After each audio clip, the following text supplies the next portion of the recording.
အဲ့တော့ဘာသာယူဝါဒအမျိုးမျိုးရှိကြတဲ့ထင်မယ် ဓမ္မမိတ်ဆွေပေါင်းသူတော်ကောင်းတို့ဓမ္မမက်ဒီဆန်ရှာနေမှာကြိုးဆိုပါမယ် သီလုဓမ္မသင်္ညမေနာဟုတုတ်တယ်တချို့ဘာသာဝါဒမှာ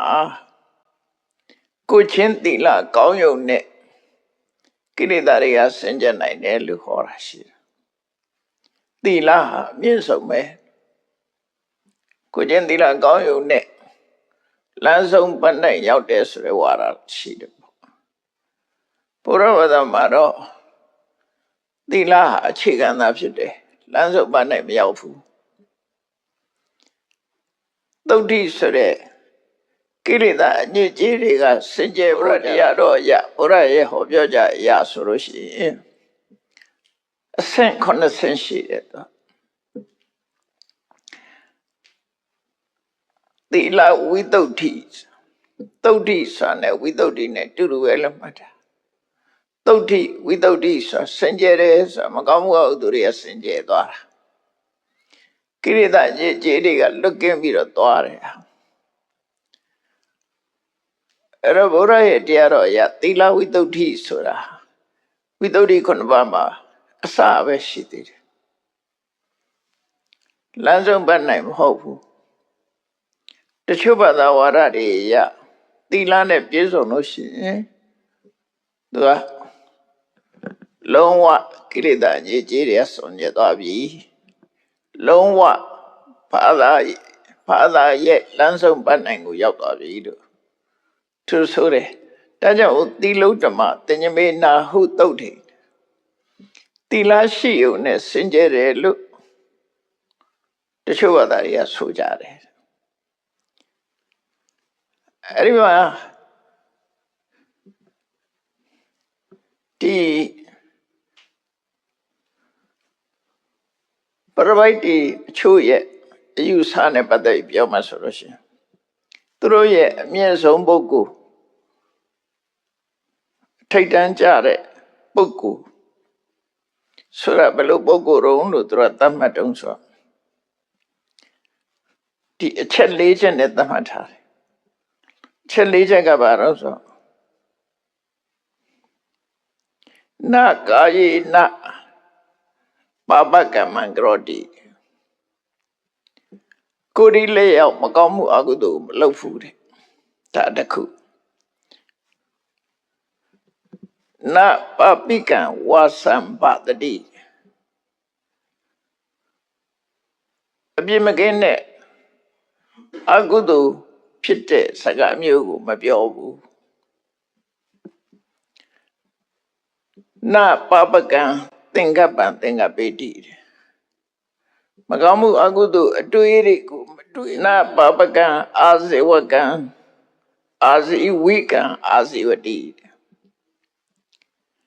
မကောင်းတဲ့အသက်မွေးဝမ်းကြောင်းတဲ့အသက်မမွေးဘူးဆိုတော့ဘုရားဘာသာမှာဒါရှိတယ်ဒါဘုရားဘာသာကအခြေခံသဘောလောက်ပဲရှိသေးတယ်ဒီလိုဖြစ်လို့ရှိရင်နော်ကိုယ်ဒီလက်ရောက်မကောင်းမှုအကုသိုလ်မလုပ်ဘူးနှုတ်နဲ့မကောင်းတာမပြောဘူးမကောင်းတာမတွေးဘူးဒါကာယကံဝစီကံမနောကနော်မကောင်းတဲ့နီးနဲ့အသက်မမွေးဘူးအဲ့ဒီဘာသာမှာကျတော့ဒါဟာအရှင်မြင့်ဆုံးပုဂ္ဂိုလ်ပဲလမ်းဆုံးဘက်နဲ့ရောက်လို့ချီးမွမ်းခံရမယ်အမြင့်ဆုံးပုဂ္ဂိုလ်ဖြစ်သွားဘုရားဘာသာမှာတော့ဒါအခြေခံကိုချင်းတရားများတာဖော်ပြတာဖြစ်တယ်အဲ့လိုကြွယ်ပြချမ်းသာဒါကြောင့်သီလုဓမ္မဆိုတာသီလကိုအကောင်းဆုံးအဖြစ်လမ်းဆုံးပတ်နိုင်အဖြစ်တမိုးထားပြီးတော့ကိုချင်းသီလပြအဖြစ်စင်ကြယ်နိုင်တယ်လို့ဟောပြောတဲ့ဘာသာဝါဒတော့ကကြီးမှာရှိနေတယ်တချို့ကတော့ကိုချင်းသီလလေးနဲ့ပဲတန်တရားဝကလွတ်တယ်ကိုချင်းသီလလေးနဲ့ပဲကိလေသာတွေကစင်ကြယ်နိုင်တယ်လို့သူတို့ဟောတာအဲ့တော့ဘုရားဘာသာမှာတော့သီလဝိသုဒ္ဓိကိုချင်းသီလနဲ့ပြည့်စုံနေဆိုတဲ့အဆင့်ဟာတကယ်ကိုနံပါတ်1အခြေခံအဆင့်များတာဖြစ်တယ်ပေါ့အဲ့လိုကြွားသွားတယ်အဲ့ကိုချင်းသီလရှိပြီဆိုရင် ကိုချင်းသီလကနေတဆင့်တည်းရပဲစင်ကြယ်မှုကဘာလို့ဆိုစိတ်တဝိတ္တုစိတ်စင်ကြယ်အောင်လုပ်ရမယ်ဒါသီလရှိရင်သီလဝိတ္တုဖြစ်ပြီးသမာဓိရှိပြီဆိုမှစိတ်တဝိတ္တုဖြစ်တယ်သူတို့ပြောဆိုရင်စိတ်မစင်ကြယ်ပဲနဲ့တန်တရားဝကလွတ်တဲ့သုတ်တိလမ်းစဉ်ကိုသူတို့ခွင့်ပြုဖော်ထုတ်ထားရရောက်တယ်တော့ကိုချင်းတရားလေးကောင်းယုံနဲ့စိတ်ကဘလောက်ပုတ်စိတ်ဆိုးစိတ်မိုက်တွေဘလောက်ပဲရှိမြင့်မြတ်သူဆိုတာဘုရားရဲ့တရားတော်အရာဖြစ်မှမဖြစ်နဲ့သူတို့ကတော့အဲ့ဒါသူတို့ထဲမှာတော့မြင့်မြတ်ဆုံးပုဂ္ဂိုလ်ဖြစ်ယူဆတယ်ဒါကိုပြောတာသီလုဓမ္မဆိုသီလကိုအမြင့်ဆုံးထားပြီးတော့ဟောပြောကြတာသူအဲ့ဒါဘလို့ထိပြောတော့ဆိုသူတို့ကဥဒ္ဓမပတ္တိပတ္တာအကောင်းဆုံးအည်သွေးတစ်ခုရတဲ့ပုဂ္ဂိုလ်လို့ပြောတယ်ကိုကျင့်သီလပြည့်စုံပြီဆိုရင်အဲ့တော့သူတို့ကသီလပဲလမ်းဆုံးနေတယ်ဘုရားတရားတော်ရာသီလဟာအခြေခံအဆင့်စာလုံးရေးစာပဲရှိသေးတယ်ကာယကံဝစီကံစင်ကြယ်ရမယ်ကာယကံဝစီကံစင်ကြယ်ပြီးတဲ့အခါမှာစိတ်တဝိတ္တုဆိုတဲ့စိတ်စင်ကြယ်မှုလုပ်ရမယ်အဲ့ဒါကတမာတိရမှစိတ်စင်ကြယ်မှုဖြစ်တယ်ဒါဖြင့်ဒီနှစ်ခုဟာယောလမ်းဆုံးလားဆိုမဟုတ်ဘူးစိတ်တဝိတ္တုဆိုတာသူ့အဆင့်တစ်ခုပဲစိတ်တဝိတ္တုရပြီလို့ရှိရင်နောက်ထပ်အဆင့်တစ်ခုရှိသေးတယ်။ဘာလို့ဆိုရင်ဒိဋ္ဌိဝိတ္တုအမြင့်စင်ကြယ်ဖို့လိုသေးတယ်။အဲ့တော့သူတို့ကစိတ်တဝိတ္တုတို့တော့မပါဘဲနဲ့လမ်းဆုံးမနိုင်ဖြစ်သတ်မှတ်တာဖြစ်နေတယ်ပေါ့နော်။အဲ့တော့သီလဝိတ္တုကိုချင်းသီလစင်ကြယ်ရမယ်။ကိုချင်းသီလစင်ကြယ်ပြီးရင်စိတ်တဝိတ္တုသမာဓိစွမ်းအားဖြင့်စိတ်စင်ကြယ်ရမယ်။ပြီးတဲ့အခါကျဒိဋ္ဌိဝိတ္တုအမြင်စင်ကြယ်ရမယ်အမြင်စင်ကြယ်တယ်ဆိုတဲ့ဘုရားဘာသာရဲ့ဘုရားရဲ့ဟောပြောချက်ကပါတော့နာမရူပနာယာထာဝထတနံဒိဋ္ဌိဝိတ္တုနာမတရဝလို့မမြင်မဲနဲ့နာနဲ့ယုတ်နှမျိုးတိုင်းရှိတဲ့အတိုင်းအမှန်မြင်မှဒိဋ္ဌိဝိတ္တုဖြစ်တယ်တရဝလို့မြင်နေလို့ရှိရင်ဒိဋ္ဌိဝိတ္တုမဖြစ်ဘူးအဲ့ဒီအဆင့်ကိုရောက်ဖို့သိခဲ့တယ်ဘုရားဘာသာမှာဒါအခြေခံအစစ်မရှိသေးတယ်ဒိဋ္ဌိဝိတ္တုနာမရူပနာယာထာဝတတနာဒိဋ္ဌိဝိတ္တုနာမနန္ဒီယုတ်တိကိုပဂတိအရှိတိုင်းအမှန်မြင်လို့ရှိရင်ဒါဒိဋ္ဌိဝိတ္တုအသိဉာဏ်မဲ့တာလဲသို့မဟုတ်လက္ခဏာရတ္တပစ္စုပ္ပဌာနာပဋ္ဌာနာဝသေနာနာမရူပပရိက္ခဟောဒိဋ္ဌိဝိတ္တုနာမနန္ဒီယုတ်တိကိုလက္ခဏာရှုထောင့်ကကြည်တယ်ရတ္တဆိုတဲ့ဆောင်ရွက်မှုကိစ္စရှုထောင့်ကကြည်တယ်ပစ္စုပ္ပဌာနာဆိုတာဖြစ်ပုံအချင်းရာပစ္စုပ္ပဌာန်ရှုထောင့်ကကြည်တယ်အနိကအကြောင်းလို့ဆိုတဲ့ပဋ္ဌာန်ရှုထောင့်ကကြည်တယ်အဲ့တော့နန္ဒီယုတ်တိကိုမြင်တဲ့ဆိုတဲ့နေရာမှာဒီရှုထောင့်၄ခုကမြင်ရလက္ခဏာရှုထောင့်ရတ္တဆိုတဲ့ကိစ္စရှုထောင့်ပစ္စုပ္ပတနာဆိုတာအသိဉာဏ်နဲ့မှပေါ်လာတဲ့ပုံသဏ္ဍာန်ရှုထောင့်ပဋ္ဌာနာဆိုတာအနိကဆုံးအကြောင်းတရားကိုရှာတွေ့နိုင်တဲ့ရှုထောင့်ရှာကြည့်ခြင်းဆိုတဲ့ရှုထောင့်အဲ့ဒါကိုနာမရူဒီလက္ခဏာရတ္တပစ္စုပ္ပတနာပဋ္ဌာနာဝသေနာနာမရူပပရိက္ခောနာယုတ်တွေကိုသိသိတယ်လို့ရှေးကဘာသာပြန်နေရှိတယ်သိသိတယ်ဆိုတာခြုံငုံသိတာကိုပြောတာနော်ပရိက္ခဆိုတာနာယုတ်တွေကိုပိုင်ပိုင်နိုင်နိုင်သိတာကိုပရိက္ခလို့ပြောတာပိုင်ပိုင်နိုင်နိုင်မှတ်ယူထားနိုင်ဒါနာမဲ့ဒါကယုတ်ပဲတရဝဆိုတာမဟုတ်ဘူးလို့ပိုင်ပိုင်နိုင်နိုင်သိတာပရိက္ခလို့ခေါ်တယ်အဲ့ဒီဉာဏ်ရမှဒိဋ္ဌိဝိတ္တုဆိုတာဖြစ်တယ်အဲ့တော့ဒီအဆင့်ဟာလမ်းဆုံးလားဆိုမဟုတ်သေးဘူးရှင်းဆက်အောင်မယ်ကင်္ခဝိတရဏဝိတ္တုတဲ့အဲ့ဒါလို့ ရှုပ်တဲ့နန္ဒီကိုရှုထောင့်၄မျိုးကကြည့်ပြီးတော့အမှန်သိနေပေမဲ့လို့သူတို့ဘာကြောင့်ဆိုတဲ့အကြောင်းတရားနဲ့ပတ်သက်ပြီးသိဖို့လိုသေးတယ်ဒီထဲမှာတမန်အသိလေးကိုတော့ဒီစတင်သိမှုလေးကိုပဋ္ဌာနာဝတိနာလို့တော့ပါတယ်အကြောင်းတရားအနေနဲ့သိအဲ့တော့အကြောင်းတရားကုံစင်အောင်သိဖို့အတွက်ဘာကြောင့်ဖြစ်တယ်ဆိုတာကိုသိရမယ်ပစ္စပရိက္ခဉာဏ်ကိုကင်္ခာဝိတရဏဝိသုဒ္ဓိလို့ခေါ်တယ်အသိဉာဏ်နဲ့ဆုပ်ကင်မိထားတဲ့ယုတ်တိနံတွေကိုဘာကြောင့်ဖြစ်တယ်ဆိုတဲ့သူတို့ရဲ့အကြောင်းကိုပိုင်ပိုင်နေနေသိတာကြတော့ပစ္စယပရိက္ခဉာဏ်အကြောင်းတရားကိုသိသည့်အတွက်ကြောင့်မှားယွင်းတဲ့အမြင်တွေတန်တရားတွေကင်းလို့ကင်္ခာဝိတရဏဝိသုဒ္ဓိတန်တရားမရှိတော့ဘယ်လိုတန်တရားတွေလဲလို့ဆိုလို့ရှိရင်ဒီနန္ဒီယုတ်တိဟာဖျားသခင်ဖန်ဆင်းလို့ဖြစ်တာလားဘာကြောင့်ဖြစ်တာလဲအကြောင်းပဲဖြစ်ကြတာလားဆိုတန်တရားကြီးတွေဖြစ်အကြောင်းပဲဖြစ်တာလည်းမဟုတ်ဘူးဘုရားသခင်စားတဲ့မမှန်ကန်တဲ့အကြောင်းတွေကြောင့်ဖြစ်တာမဟုတ်ပဋိစ္စသမုပ္ပါဒ်ကိုကြည့်လိုက်လို့ရှိရင်ရုပ်တည်နံရဲ့ဖြစ်ကြောင်းတရားတွေကိုမြတ်စွာဘုရားရှင်းဟောထားတာပဲလေသစ္စာ၄ပါးကြတော့အကျဉ်းချုပ်လိုက်တယ်ရုပ်နံလို့ဆိုတဲ့ဒုက္ခသစ္စာခန္ဓာ၅ပါးဥပါဒณะခန္ဓာ၅ပါးဆိုတဲ့လောကိခန္ဓာ၅ပါးဒုက္ခသစ္စာဘာကြောင့်ဖြစ်တာတော့ဆိုတဏှာကြောင့်ဖြစ်တယ်ဒါအကြောင်းကိုသိတာအကြောင်းကိုသိတယ်ဆိုတာသမုဒိယသစ္စာကိုသိတာအဲ့တော့ခုနကဒိဋ္ဌိဝိသုဒ္ဓိအမှန်မြင်တယ်ဆိုတာဟာဒုက္ခသစ္စာပဲသိသေးတယ်အခုကင်္ခာဝိတရဏဝိသုဒ္ဓိဆိုတဲ့ဒီစင်ကြယ်မှုကြတော့အကြောင်းကိုသိတာဖြစ်တယ်သမုဒိယသစ္စာကိုသိတာဖြစ်တယ်အဲ့တော့ဒုက္ခသစ္စာကိုလည်းသိရမယ်ဒုက္ခသစ္စာရဲ့အကြောင်းတရားဖြစ်တဲ့သမုဒိယကိုလည်းသိရမယ်အဲ့တော့သမုဒိယသစ္စာကိုတဏှာကိုလို့ဖော်ပြထားပြီမဲ့လို့တဏှာတစ်ခုတည်းလို့မမှတ်ရအောင်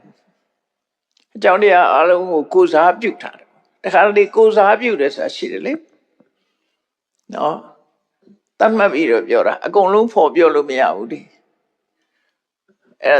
တဏှာဆိုတာအလုံးကိုကိုယ်စားပြုထားတာအကြောင်းတရားတွေအလုံးကိုကိုယ်စားပြုပြီးတော့ဖော်ပြထားတာမှတ်ဒါကြောင့်ပရိစ္ဆေသမုပ္ပါဒ်အနုလောမပရိစ္ဆေသမုပ္ပါဒ်ကြီးတစ်ခုလုံးဟာသမုဒိယသစ္စာပဲတိဋ္ဌာယတနာသုတ်မှာမြတ်စွာဘုရားကတမောစဘိက္ခဝေကတမံစဘိက္ခဝေဒုက္ခသမုဒယောအရိယသစ္စာဒုက္ခဖြစ်ကြောင်းအရိယသစ္စာဆိုတာဘယ်ဟာလဲလို့ဆိုပြီးတော့မေခွန်းထုတ်ပြီးတော့ဖြေတဲ့အခါကျတော့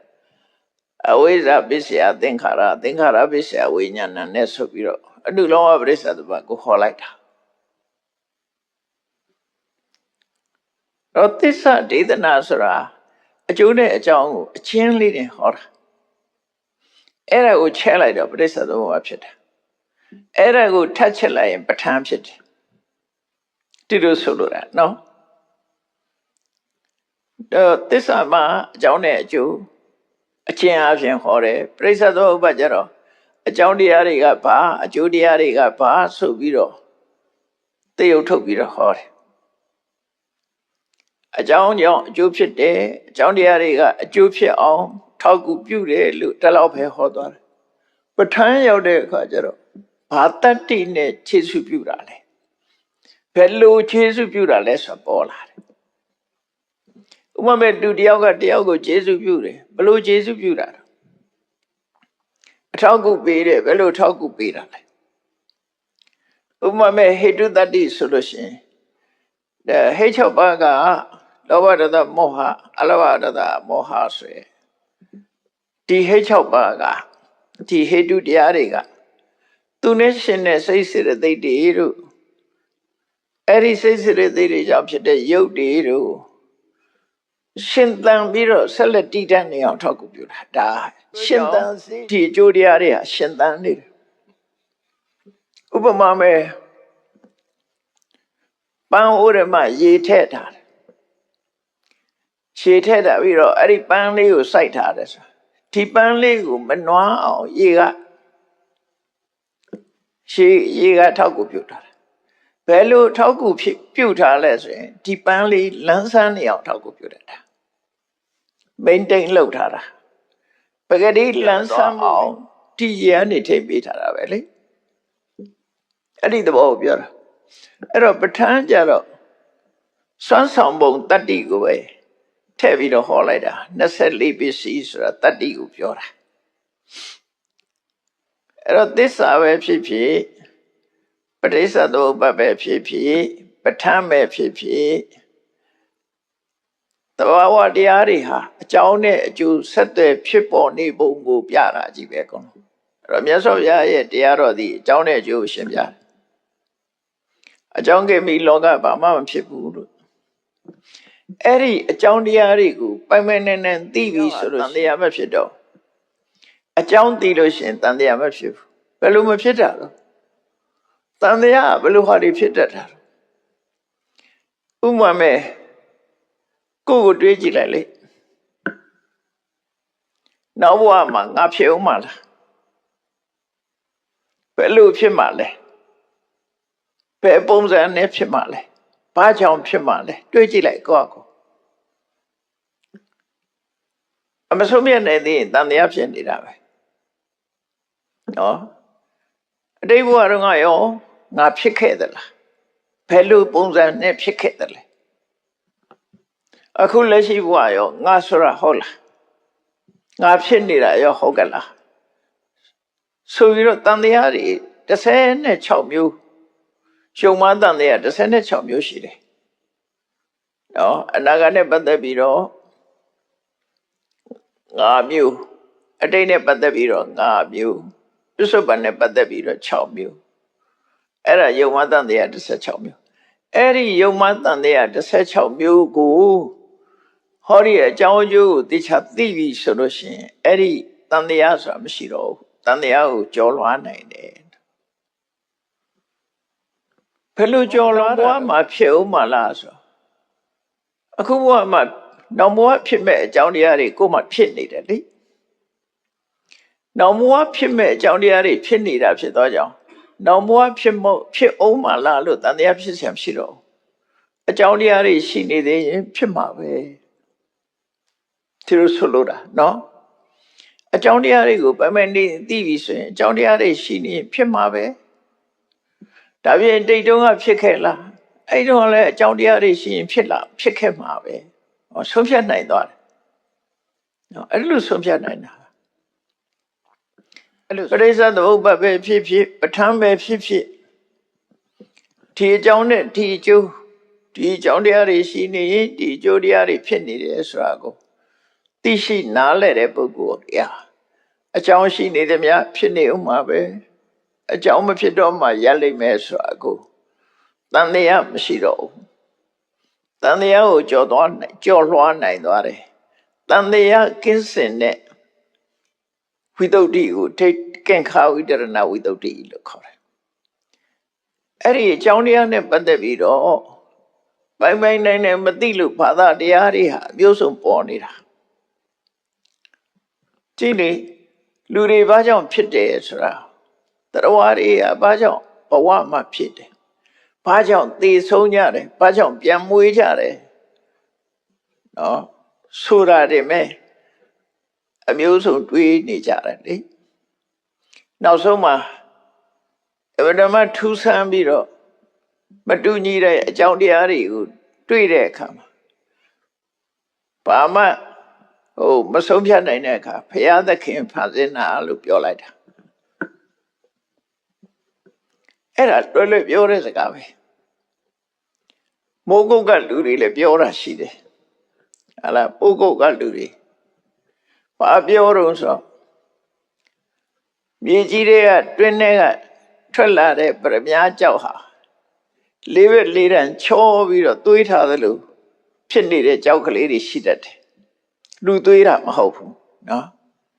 တွင်းထဲကနေထွက်ကြတဲ့သူကလေးဘက်လေးတန်းသို့မဟုတ်ဖြင်းကြီးအောင်ညီးနေတာပဲ အဲ့ဒါကြတော့သူတို့ဘာခေါ်တော့ဆိုနတ်သွေးလို့ခေါ်တယ်လူမသွေးတာ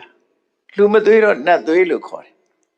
အမိုးကလူတွေမေးကြည့်နတ်သွေးကြောက်ဆိုပဲခေါ်တာတော့ဆိုအဲ့ဒါဘာလို့တော့အကြောင်းတရားရှာမတွေ့လို့နတ်ကိုလွှဲချတာဒါမျိုးတွေအများကြီးပဲရှည်တွင်နေတောထဲမှာသူရေတွင်ဖြစ်နေတဲ့ရေကန်ဖြစ်နေတယ်လူတွေကဘာခေါ်တော့နတ်ရေကန်လို့ခေါ်တာ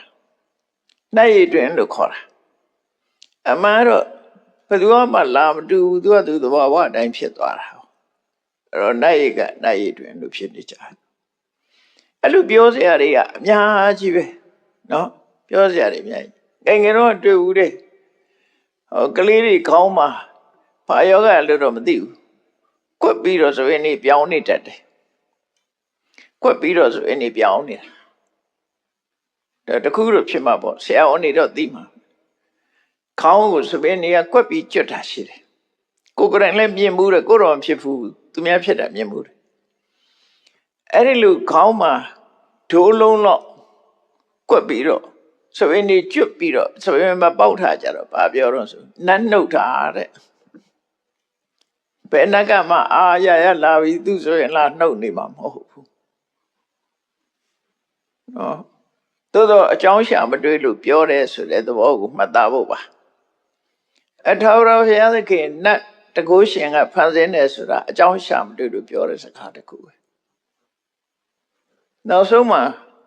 ဘုရားသခင်ရှိတာကိုမယုံတဲ့လူတွေကြတော့ဗာပြောလိုက်တော့ accidentally အဋိစ္စသမုပ္ပန္နာသူဖြစ်ခြင်းလို့ဖြစ်တယ်ဒါပြီးရောနော်သူဖြစ်ခြင်းလို့ဖြစ်တာဘာအကြောင်းကြောင့်မှဖြစ်ဘူးလို့ပြောလိုက်တာအဲ့တော့ခုလိုဘုရားဘာသာမှာသီလဝိတ္တုစိတ်တဝိတ္တုဒိဋ္ဌိဝိတ္တုကင်္ခဝိတရဏဝိတ္တုနော်နောက်ဒီတဲ့တဆင့်တက်လာတော့မက္ကညာဏတသနာဝိတ္တုဒီတဲ့တဆင့်တက်တဲ့အခါပฏิဝရညာဏတသနာဝိတ္တုနောက်ဆုံးဆင့်ကြတော့ညာဏတသနာဝိတ္တုခုနှစ်ဆင့်ရှိတယ်ဘုရားဘာသာခုနှစ်ဆင့်ကြမှာလမ်းဆုံးတယ်နော်ဝိတ္တုအဲ့တော့ဒီဝိတ္တုတွေကလည်းပဲသူကတဆင့်ပြီးတဆင့်သွားရတာသီလဝိတ္တုကဘဲကိုပို့ပေးတော့ဆိုစိတ်တဝိတ္တုတင်ပို့တာဟုတ်ထက်မရောက်ဘူးနော်လမ်းဆုံးမှုဆိုတာအဝေးကြီးအဲ့တော့သီလဝိတ္တုကဘာနဲ့ဥပမာတူတော့ဆိုလို့ရှိရင်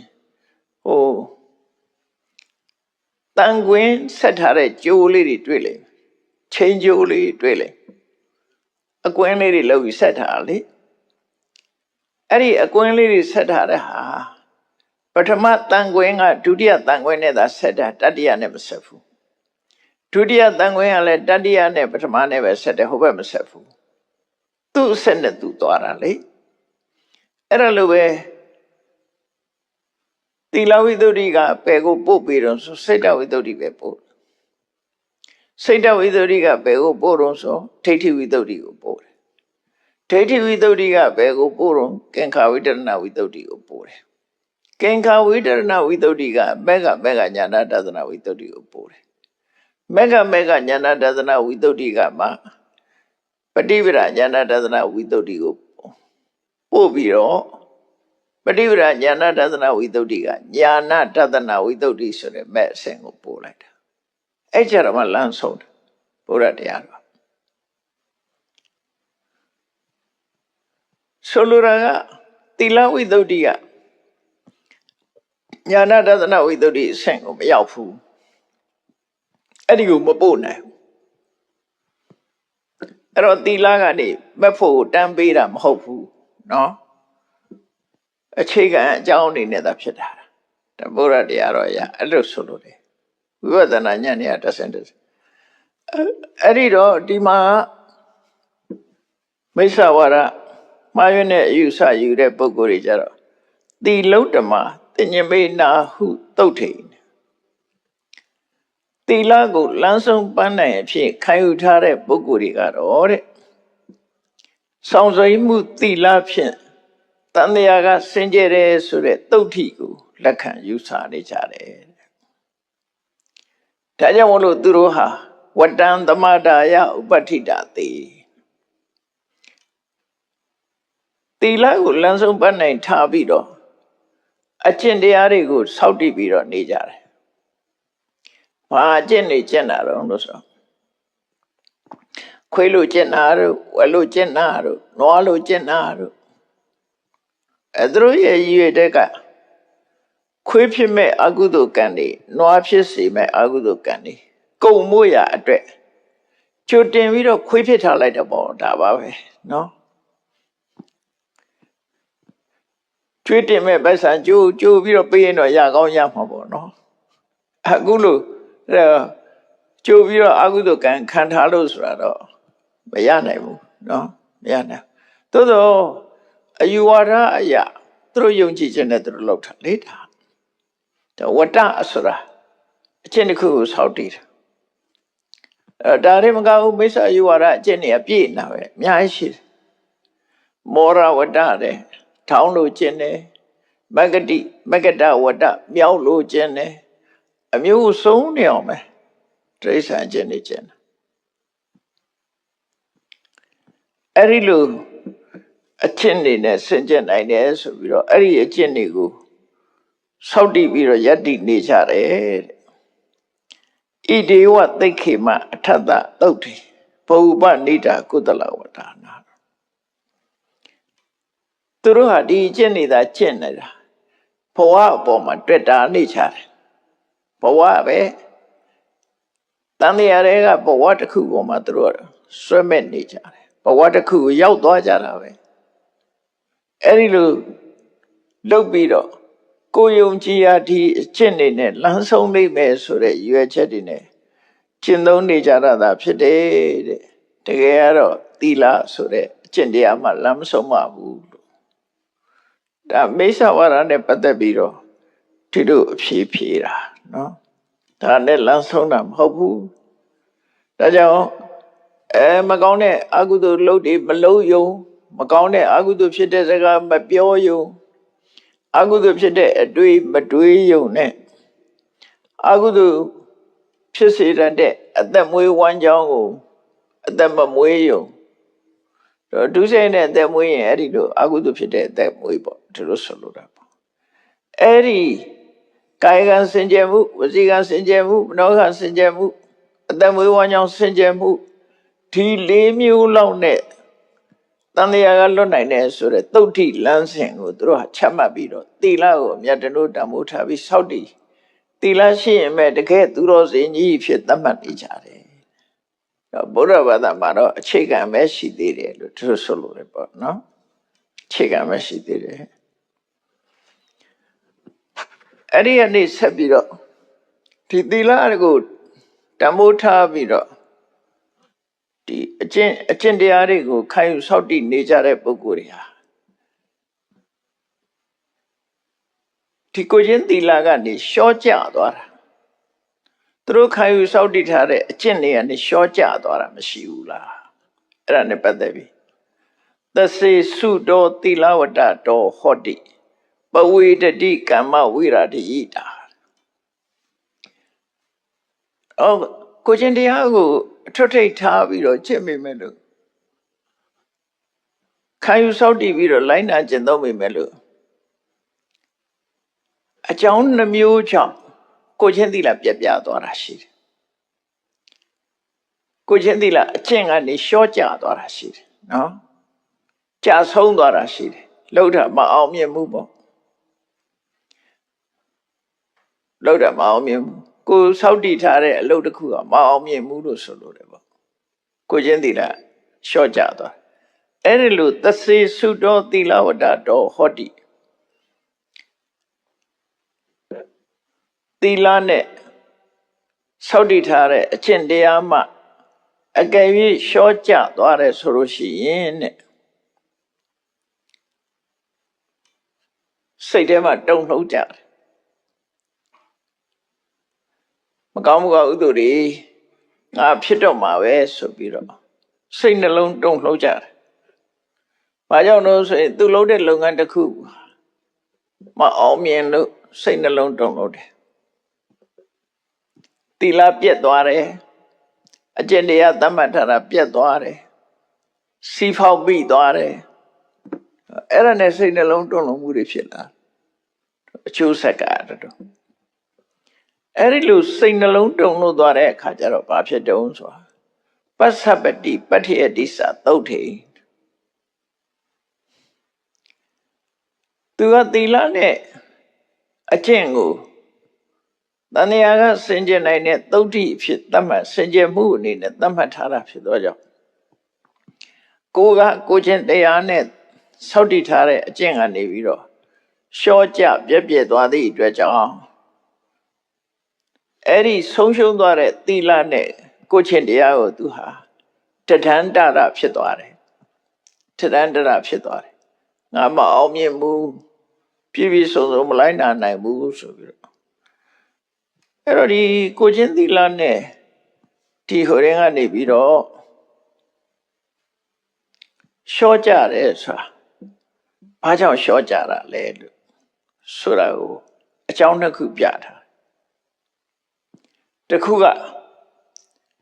သူတစ်ပါးရဲ့အဖြတ်အမှောက်ဝင်လာလို့ရှော့ကြတာလည်းဖြစ်တယ်နော်သူတစ်ပါးရဲ့ပယောဂနဲ့အဖြတ်အမှောက်ဝင်လာလို့ရှော့ကြသွားတာဖြစ်တယ်နောက်တစ်ခုကတော့မိမိကိုယ်တိုင်ကတမ်းစိတ်အောင်မလုံးနိုင်လို့ကိုယ်တိုင်ကအဆင့်မမီလို့အဆင့်မီအောင်မကြိုးစားနိုင်လို့ဖြစ်သွားတာတခုတော့ပရိစိတ်ဓာတ်တောင်မှပဲပြက်သွားတာရှိတယ်လေအိပ်ပျော်သွားလို့ဘာဖြစ်လို့ပြက်တယ်ဒီနေ့ပရိပတ်1000စိတ်မဲ့ဆို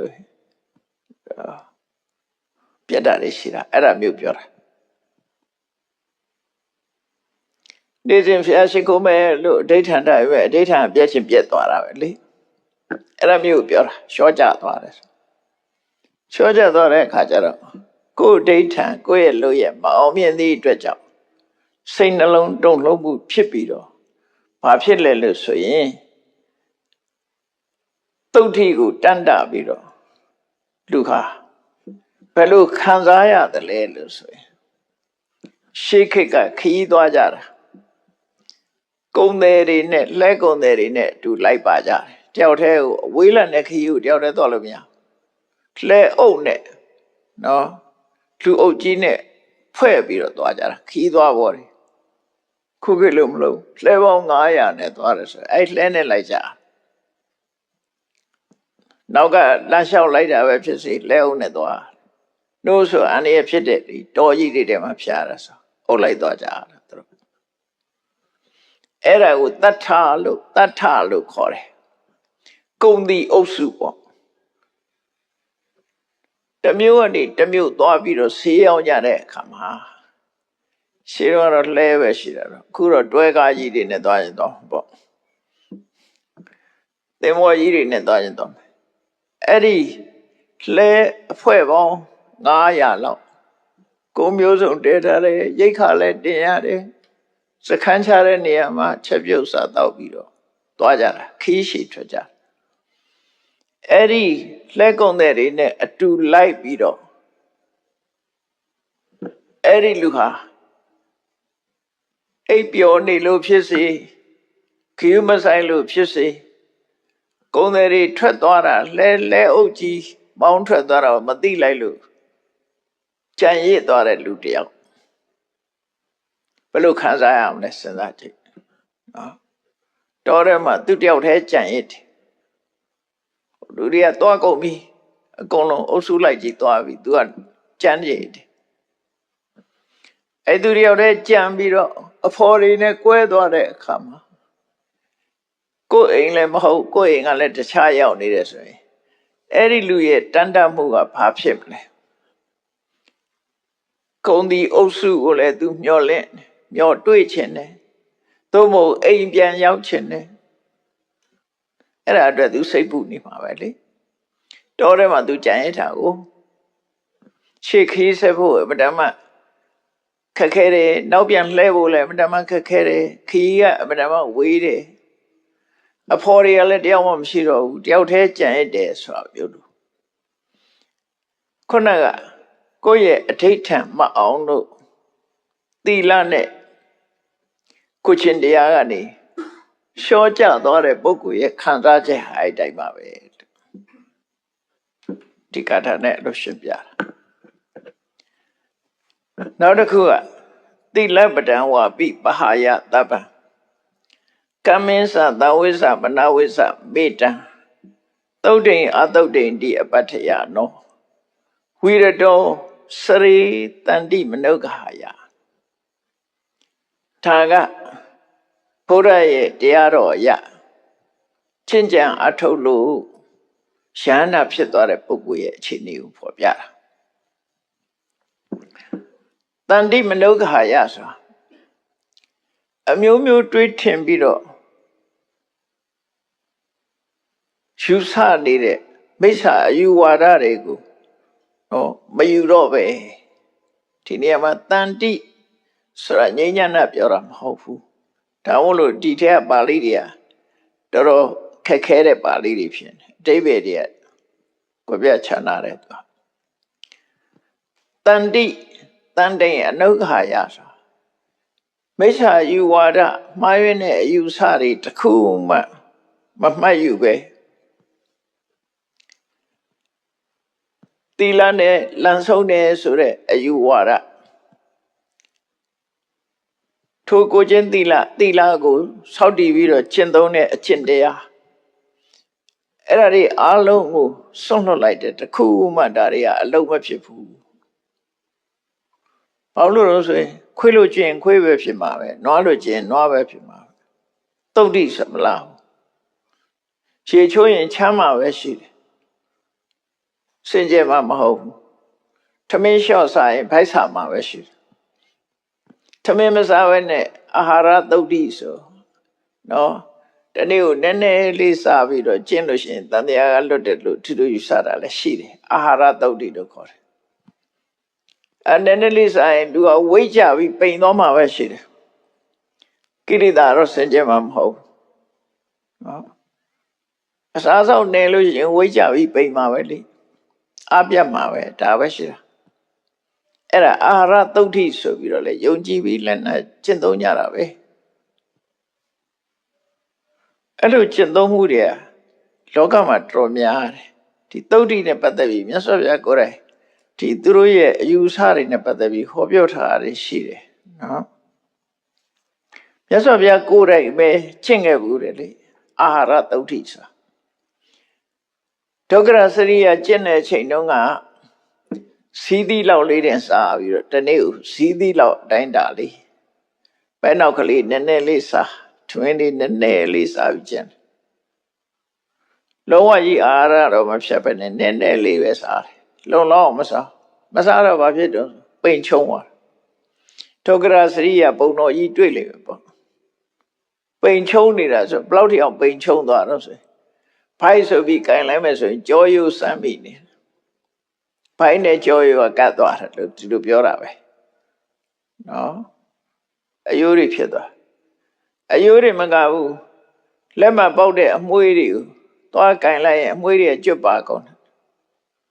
ခြေနေအလောက်ထိအောင်ဆိုးသွားတယ်ဒုက္ခရစရိယအဲ့ဒါဘာအတွက်ကျင့်တာတော့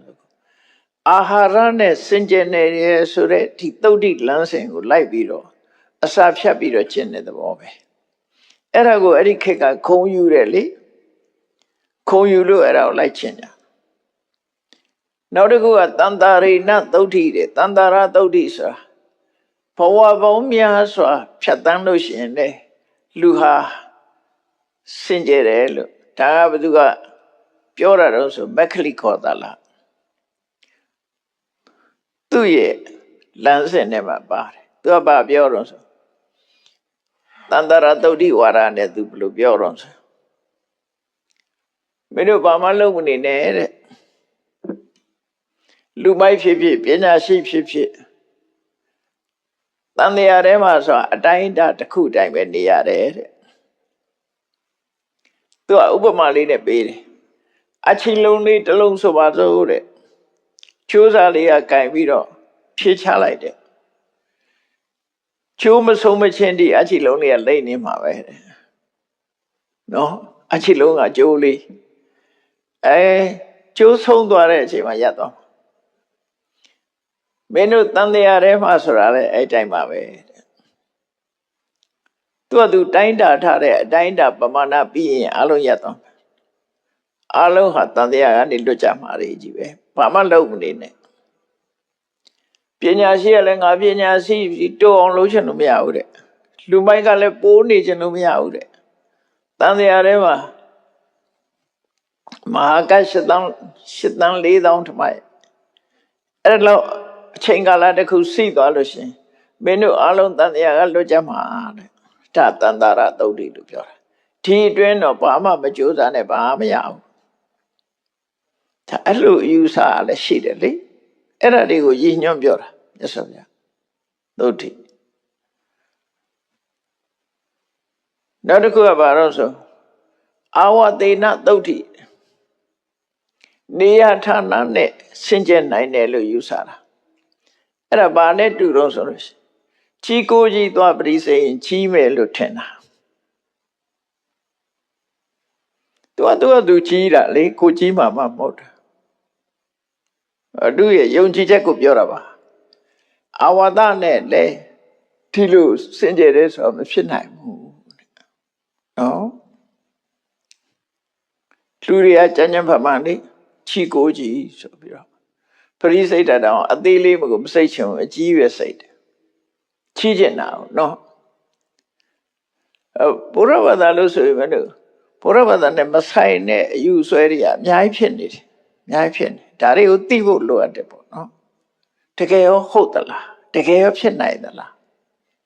မစင်စားဘဲနဲ့ဆိုလိုက်ပြီးတော့ကြည့်ရင်ဒုက္ခရောက်မှာပဲ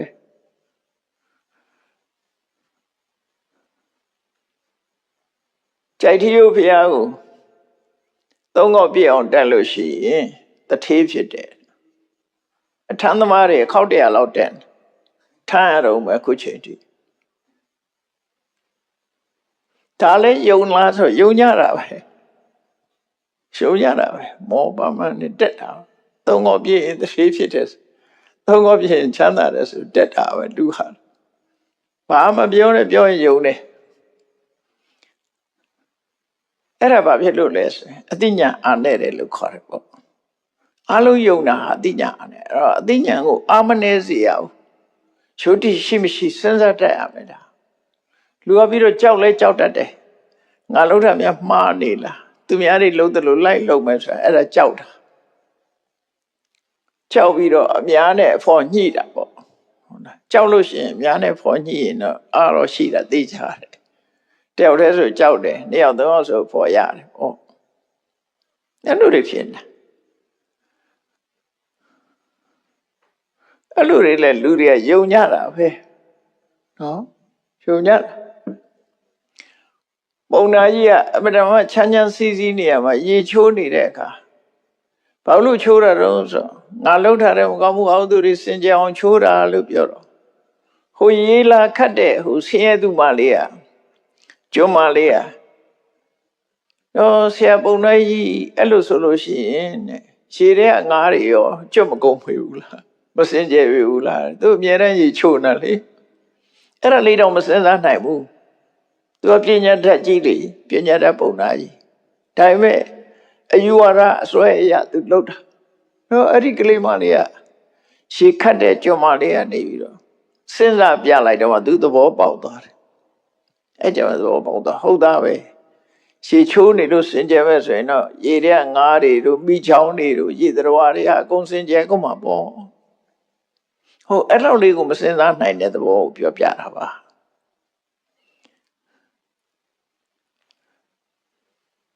ဒါတော့ကြိုက်ထီးကိုသုံးခေါက်ဆိုတာတော့ဘုရားဘူးလာအောင်လို့ဆွဲတရားဟောထားတာပဲဖြစ်နိုင်ပါတယ်သုံးခေါက်တက်ရင်လို့တထေးဖြစ်တယ်ဆိုတာဘုရားဘူးလာအောင်နောက်တစ်ခုရှိသေးခုခေတ်မှာပြောနေကြပကညောင်ဥမရှိတဲ့ဆွဲတော်ဘုရား၄စုတနေ့တည်းဖူးရင်ဘာဖြစ်တယ်ညာဖြစ်တယ်ရှိသေးတယ်အဲ့ဒါလေကရုပ်ပို့တဲ့လူတွေတို့မြင်လေသမားတို့အဲ့လိုလူတွေပတ်စံရလေဒါသူတို့ရနေပြီးတော့လူလာအောင်လို့လုပ်တာပို့ပေးအောင်လို့လုပ်တာ ဒါလည်းယုံတာပဲလူတဲ့မယုံဘူးဆိုတာမရှိဘူးယုံတယ်သွားလိုက်ကြတာဘာလို့သွားတော့ဆွဲတော့လေးစုတနေတဲ့ဖူရတနေတဲ့ဖူရင်အမှန်တမ်းကြီးမားတဲ့အကျိုးရှိတယ်တို့ကတော့ထင်ကြ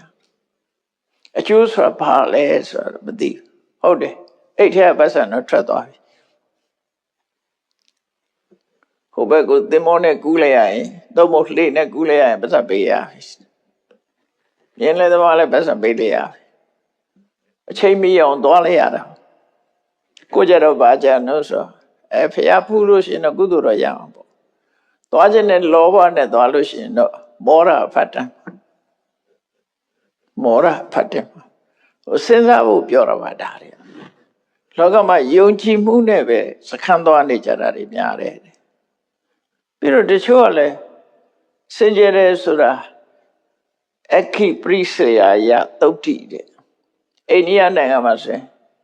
မိပူစော်တဲ့အလုပ်ကိုလုပ်တယ်မိပူစော်တယ်ဆိုတာဘာပြောတာတုံးဆို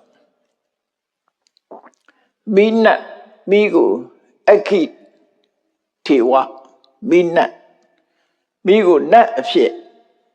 ယူထားပြီးတော့မိပညိအောင်ထိမ့်သိမ့်ထား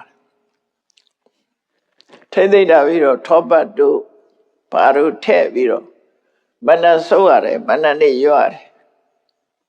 မနတ်ဆုပ်တယ်ထောပတ်တဲ့ထောပတ်လေးလောင်းလိုက်ပြီးပြရှဲနဲ့တောက်လာလိုက်အသားလေးအဲ့လိုလုပ်ပြီးတော့ထောပတ်လေးထည့်လိုက်မနတ်လေးရွတ်လိုက်ပြီးလှုပ်ကြွေးတယ်လို့ခေါ်တယ်ဟိုမှာပြမှာတော့မရှိပါဘူးเนาะအဲ့ဒါအိန္ဒိယမှာရှိအဲ့ဒီလိုမီးပုံစော်တဲ့အလုပ်ဟာသူတို့စီမှာအမှန်တမ်းအရေးကြီးတဲ့အလုပ်တစ်ခုပဲ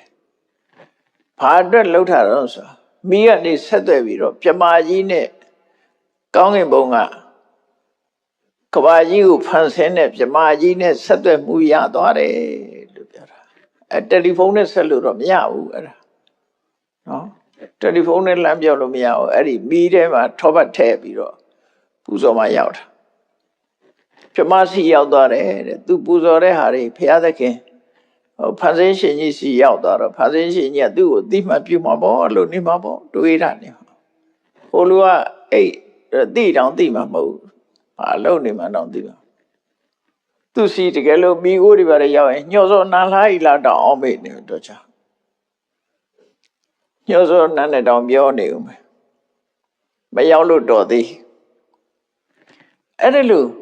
ဖြစ်နိုင်၏မဖြစ်နိုင်၏ကိုမတွေးပဲနဲ့လောကကြီးမှာအဲ့လိုယုံကြည်ကြတာတွေကအံ့ဩစရာတော့တော်တော်ကောင်းတယ်ဒါကြောင့်မို့လို့မြတ်စွာဘုရားကအဝိဇ္ဇာဆိုအဲ့ဒါသိကြောက်ဖို့ကောင်းတဲ့အဝိဇ္ဇာနော်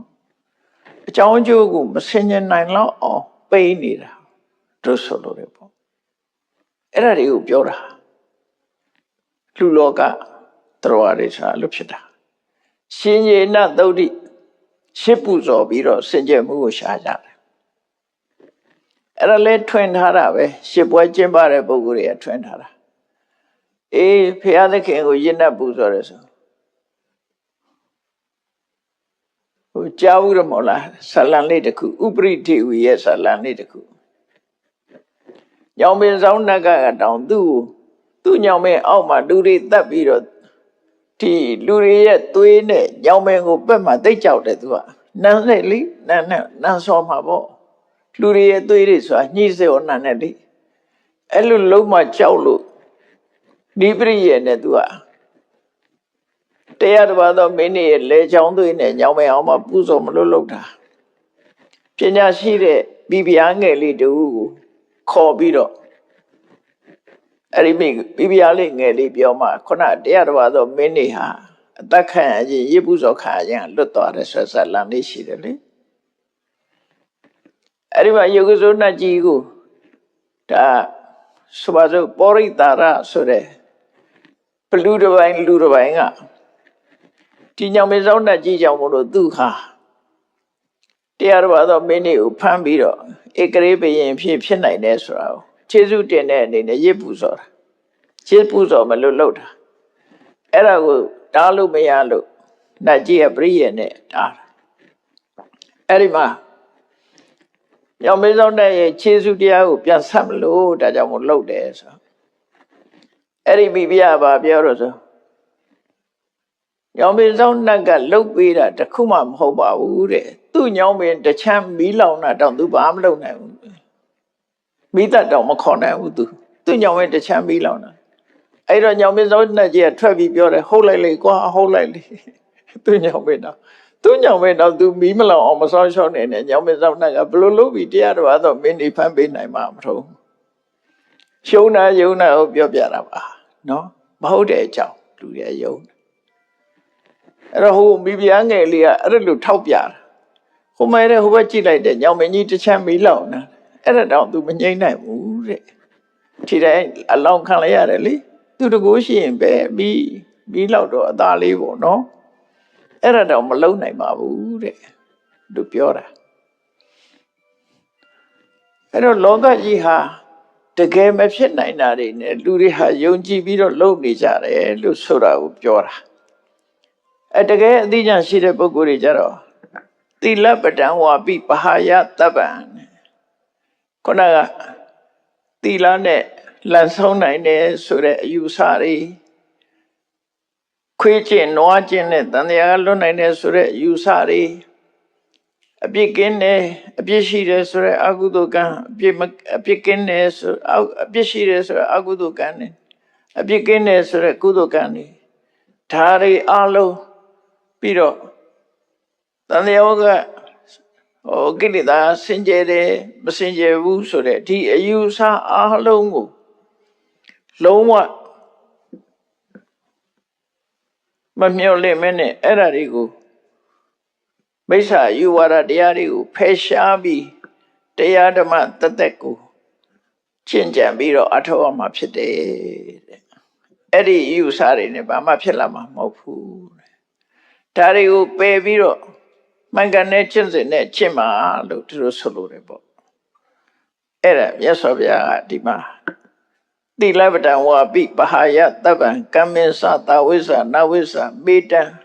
သုတ်တိအသုတ်တိတိအပ္ပတ္တယမနောဒီလမ်းစဉ်တွေကိုယုံကြည်လက်ခံခြင်းမရှိဘဲနဲ့ဝိရတောအဲ့ဒါတွေကရှောင်ရှားပြီးစရိကျင့်သုံးနေထိုင်မှာတဲ့အဲ့လိုနေထိုင်မှသာလျှင်သူကတကယ်တန်တရားဝကလွတ်တာဖြစ်နိုင်ပါတယ်လို့ဒီလိုမြတ်စွာဘုရားကအဖြေစကားတစ်ခုအနေနဲ့ဟောကြားတာဖြစ်တယ်တရားချစ်ခင်သူတော်စင်ပြိဿအပေါင်းတို့လောကကြီးရဲ့ဖြစ်ပျက်နေတဲ့အတွေ့အမြင်တွေဘာသာဝါဒကွဲပြားမှုတွေအယူဆကွဲပြားမှုတွေဟာလောကမှာအားစွာဖြစ်လို့မှားယွင်းမှုရာအတွက်လမ်းကြောင်းတွေလို့ဖြစ်နေသည့်အတွက်ကြောင့်မိမိတို့ကိုယ်တိုင်